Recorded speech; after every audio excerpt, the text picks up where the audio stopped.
Gracias, Pau. Estamos aquí con Álvaro Carballo, que, como siempre, cada 15 días, los miércoles, nos trae un libro, una recomendación literaria, y después habla de historias propias, que se viene con todo a full, está cerrando el año, así que un gusto recibirte. ¿Cómo andás? Voy a empezar con la maldad, los martes también, no solo Los, los miércoles. los martes venís. No, dijiste los miércoles, hoy es martes, ¿no? Uy, es martes, tenés razón. Qué locura. Perdonen, pero ese es mi Los martes, tiento. los martes, los martes. Vos sabés que Es la locura. viene como justo de que estuvieron hablando de cine, porque voy a hablar de un libro Sí. que tiene un lote de componentes audiovisuales y que tiene un protagonista que se llama Damir Babic, que es un ciudadano bosnio que fue asistente de Mir Kusturica como realizador cinematográfico. Se encargó de algunas de las transmisiones, por ejemplo, de Eurovisión, pero bueno, ya voy a explicar el porqué de todo esto.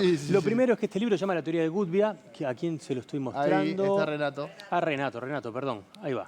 Los otros crímenes de Sarajevo. Lo escribió Julio César Alonso, es un periodista español, nacido en 1960, que tiene a esta altura 50 años cubriendo conflictos y zonas de catástrofes y de emergencias. ¿De qué va la teoría de Gudbia? Sí. Bueno, hay dos hombres que están hablando. Uno lo llaman Moleskine. Moleskine es piel de topo. Que es el apodo o el seudónimo que utiliza cuando hace sus crónicas periodísticas. En definitiva, es una suerte de alter ego de Julio Alonso. Sí. ¿No? Estamos de acuerdo. Bueno, ellos dos están hablando y conversando una cosa y otra y se ponen a hablar de la guerra de los Balcanes, el conflicto que hay, que va de 1992 a 1996 en la ex Yugoslavia y particularmente de Sarajevo. Y este Moleskine le dice al otro: viste que cuando hay un conflicto armado, la vida de las personas sigue una vida común y corriente, lo que quiere decir que también los delitos comunes y corrientes siguen sucediendo y siguen existiendo. Sí, claro. Eh, Incluso más solapados, a raíz del tan importante problema que está sucediendo. Claro, y muchas cosas se atribuyen a la guerra. Aparece un cuerpo y este fiambre tira sobre la guerra en lugar de investigar a ver qué puede haber pasado. ¿Qué fue lo que pasó? Entonces, este libro, ¿qué pasa? Julio Alonso estuvo mucho, durante la guerra de los Balcanes fue varias veces a Sarajevo, tuvo periodos el tope que se ponen las personas que van a este tipo de conflictos a cubrirlo son 45 días. Un periodo de 45 días, lo suficiente como para no sentirte que ya estás seguro y moviéndote tranquilo, porque tenés que tener una alerta permanente, porque si no te atraviesan y te dejan hecho un colador, y también para poder volver a un lugar donde te sientas un poco más cuerdo del contexto de lo que está pasando. Entonces, él tiene muchísima información de primera mano de todo lo que fue pasando en los Balcanes y en particular en Sarajevo. Yo te decía, para mí es un libro de acción, es una película de acción, es visual, está contado como con escenas, tiene un vértigo. Es un libro rapidísimo, porque todo lo que va a pasar, todo el tiempo están pasando cosas. Es como eran las crónicas de Julio como periodista. Tiene contenido todo el tiempo, no hay... Porque incluso tiene el contenido explícito y obvio cuando va contando cosas que van pasando y tiene una cantidad de detalles que te van quedando ahí como, me sale decirte, como en segundo plano para que vayas pescando. Si supiste... te va tirando adelantos de cosas que van a pasar después. No, cosas que entran ahí como camufladas, que si vos podés darle otra lectura porque leíste sobre los Balcanes o porque te gusta el periodismo y sabés cosas de periodismo o lo que sea, hay cosas ahí que van apareciendo. Entonces, ¿qué pasa? Está Moleskine que habla con alguien y le dice, bueno, te voy a pasar uno de mis cuadernos de corresponsal, el que escribió en los Balcanes, para que veas lo que pasaba en Sarajevo, que había otros crímenes además de los que ocasionaba la guerra. Y ahí empieza todo el relato del libro. Algunos detalles que él pone al principio y que también vale la pena para contextualizar lo que había pasado en aquel momento. Sarajevo es un valle, está rodeado de montañas. En las montañas estaban las fábricas de armas de la ex Yugoslavia. En ese momento Yugoslavia se estaba desarmando. Y esas fábricas estaban bajo control serbio. Con lo cual, por más que la comunidad internacional hace un bloqueo de venta de armas a esos países, hay uno de los bandos, que son los serbios, que tiene la posibilidad de crearlos. Después estaban los croatas que tienen costa y por la costa podían recibir armas. Los bosnios eran los que estaban más jodidos al punto que de las víctimas civiles del conflicto el 85% son bosnios y del total de los muertos el 65%, un disparate. Sí, la gran mayoría. Exacto, había una intención serbia de hacer una limpieza étnica, ¿no? Era un genocidio de esos de manual. Bueno, en el medio de todo esto, de todo lo que va pasando en la guerra, en ese conflicto y enfrentamiento, donde se matan salvajemente, una guerra que sucede dentro de una ciudad, se organizan algunas cosas. Había turistas, estos son datos, todavía siguen siendo datos ciertos que están contados en el libro. Son factos. Había factos, exacto, utilicemos esa palabra que se usa ahora, factos. Un facto. Había turistas que iban como quien viene acá a Uruguay a cazar jabalíes, a matar personas. ¿No? Te llevo y te armo un grupo de caza, vamos a matar bosnios o bosnias. Y trácate, y ahí a salir por las montañas y matar gente.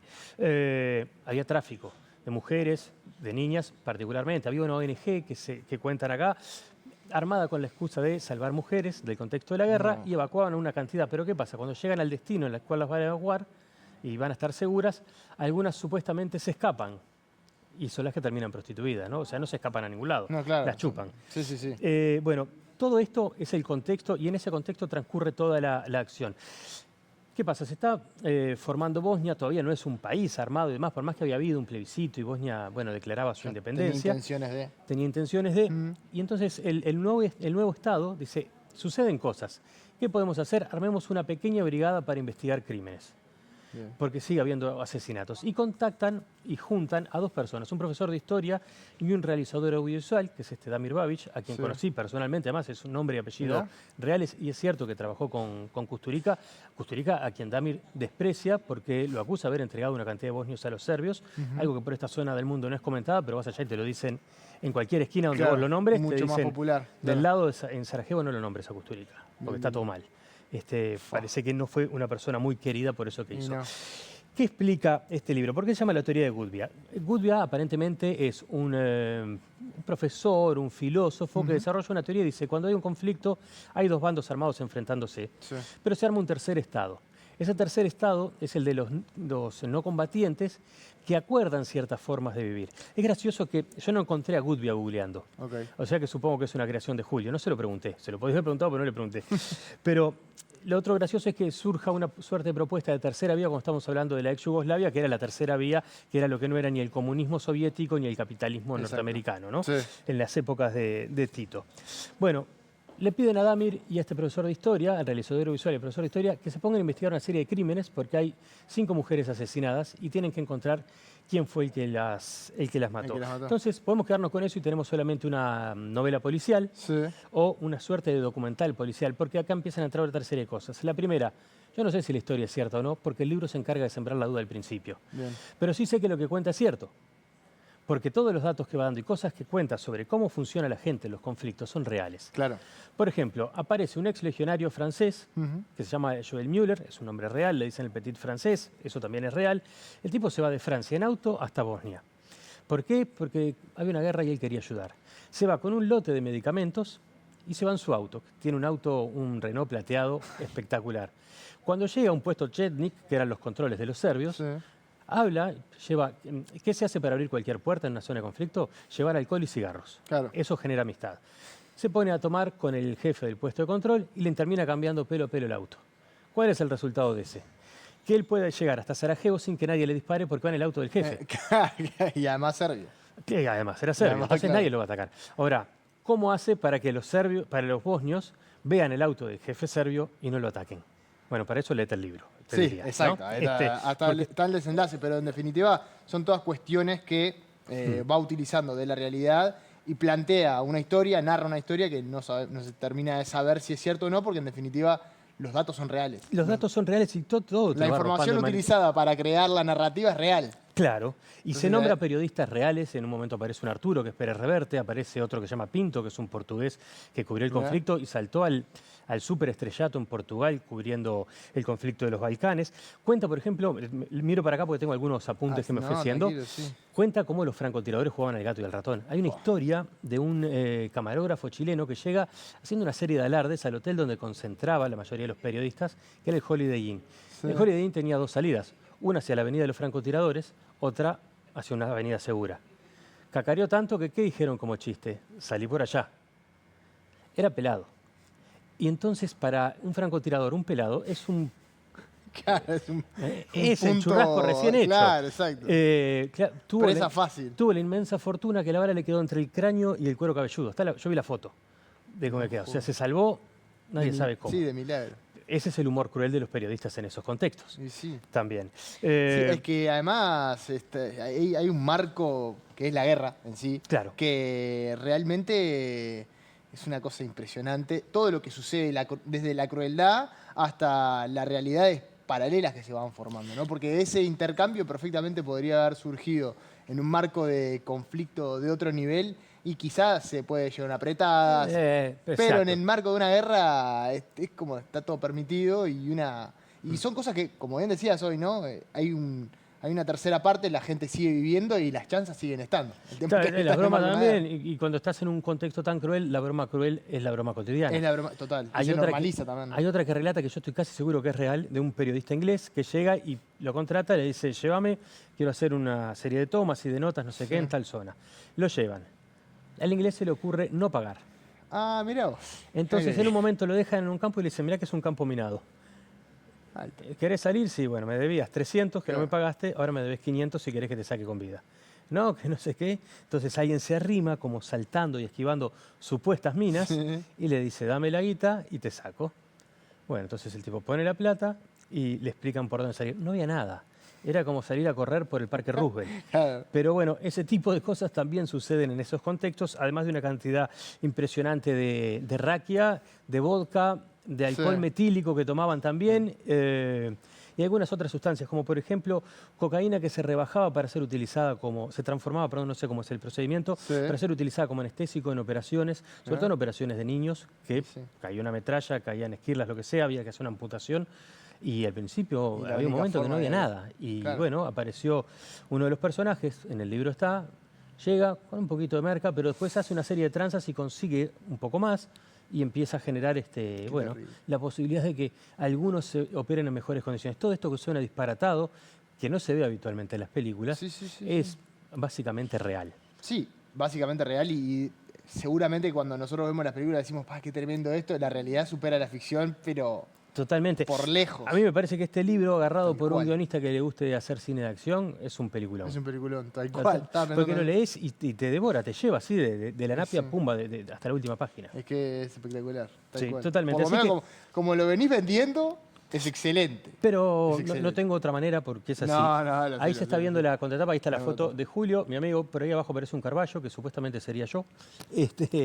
Pero bueno, la teoría de Vos Goodwin, sabés los que otros me la crímenes de apunté acá, Sarajevo. ¿no? Sí. Y se consigue en Amazon. ¿No? Mirá. Virtualidad y modernidades. Lo pueden comprar Bien. desde su casa sin salir, en el teléfono, en la tablet, en el iPad, en lo que quieran. Lo compran en cualquier Amazon. herramienta La teoría de digital. Goodwin, los otros crímenes de Sarajevo de Julio Alonso. Bueno, Julio César escúcheme, Alonso. ese programa que usted hace y que también le va, que se llama Sí. Historias Propias, ¿con qué se viene? ¿Con qué está cerrando el año? Estamos cerrando el Pues me año imagino cumpliendo que- 400 programas el lunes que viene. ¿El lunes? El Mirá. lunes que viene son los 400 programas de historias propias. Un disparate. Una- ¿Qué fiesta están aplaude, diciendo por acá? aplaude alguien que está de lentes. Alguien que está en de el lentes estudio. oscuros en un estudio cerrado. Increíble. Está todo dicho. Todo ¿no? dicho. Bien, ya llegó de una fiesta hace un ratito, me Sí, parece. sí. Todavía está haciendo punchi Condolencias físicas, además. Me Una cosa- imagino. Pero Escúcheme. el lunes que viene, eso. El lunes que viene los Historias 400 programas. La entrevistada va a ser Denise Mota, periodista brasilera que vive en Uruguay hace años. Bueno, vamos a hablar de todo un poco, vida, obra. Vamos a retomar algo que salió la nota de ayer. Ayer salió Bocha Pintos, director de Carnaval, de Bola 8, de Los Morochos y demás. Generó en redes una cierta polémica, muchas cosas que él dijo sobre el racismo en Uruguay. Un tema que va a ser recontra retomado con Denise, que es activista, que es nieta de esclavos. Bueno, vamos a hablar mucho de eso. De lo presente que está. De lo presente que está en Brasil, cosas que los uruguayos no tenemos presentes sobre Brasil, como que Brasil fue un imperio Sí. y que tuvo su corte, con todo lo que implica una corte, que se instalaron en Río, todo lo que eso genera después para que la sociedad tenga una serie de miradas tipo casta. Claro. En fin, una serie de cosas que estaremos hablando con ella, también incluso de cómo la religión incide en Brasil, alguna cosita sobre Bolsonaro, Lula y esta cuestión de cuándo se van a poner los pantalones y ser los líderes del Mercosur. Te lo tiro así como peleando. Pero bueno, Así, como pelear un poco y sobre todo también como canapé, para Como ir ganchito. haciendo boca ahí va. de lo que va a ser el próximo Pero lunes. bueno, mientras tanto, en serio, para mí es tremenda recomendación la teoría de Goodwin, de verdad. La verdad. Está buenazo. Aprendes historia, aprendes cómo funciona el periodismo en estas zonas y periodismo te de guerra entretenés un también, montón. Pero de verdad, Y que tiene su... si en el romanticismo no nos mamamos, nos mamamos. No, claro. Sí, no, y al mismo tiempo con la crueldad que eso conlleva y al mismo tiempo meterte en un sistema militar, si se quiere, Sí, en algún punto. que tiene una forma de jerarquizarse, de practicar, que es complicadísimo. Y somos civiles, ¿no? Sí. Hay una diferencia clara entre la milicia y los civiles, y eso mezclado a nivel Pero hay algo de hacer periodismo es... Hay algo interesante de lo que plantea Súper Julio acá interesante. en el libro y es que en algún punto también se elige un bando, Ah, claro. que es intentar que los bandos no son los dos bandos que están peleando, son los del tercer bando, que es el bando de los buenos. Porque en realidad las guerras lo que tienen es gente que gana que son básicamente los que venden armas. No gana Sí. el que gana la guerra porque mató más gente Mató, del otro lado. sí, No, sí, no, sí. ganan los que venden armas. Después no hay ganadores. Después pierden todos. Pero hay gente que pierde más. Claro. Ahí generalmente están los buenos. Y con esos es con los que se mete Julio. Sí. A mí me parece buenísimo. Excelente, Bueno, excelente. eso. Gracias, Álvaro. Todo eso. Por favor, a Un ti. placer, como siempre.